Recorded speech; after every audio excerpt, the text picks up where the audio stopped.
அன்று இவ்வுலகம் அளந்தாய் அடி போற்றி சென்றங்கு தென்னிலங்கை செற்றாய் திரள் போற்றி கொன்ற சகடம் உதைத்தாய் புகழ் போற்றி கன்று குணிலாய் எரிந்தாய் கடல் போற்றி குன்று குடையாய் எடுத்தாய் குணம் போற்றி வென்று பகையெடுக்கும்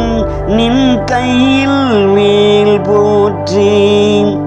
என்றென்றும் சேவகமே ஏத்தி பறை கொள்வாய்